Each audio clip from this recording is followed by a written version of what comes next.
وقالوا اتخذ الرحمن ولدا لقد جئتم شيئا إدا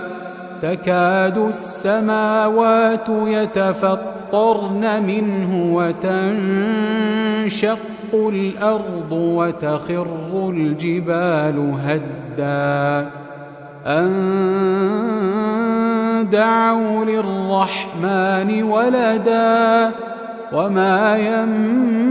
ينبغي للرحمن أن يتخذ ولدا إن كل من في السماوات والأرض إلا آتي الرحمن عبدا لقد أحصاهم وعدهم عدا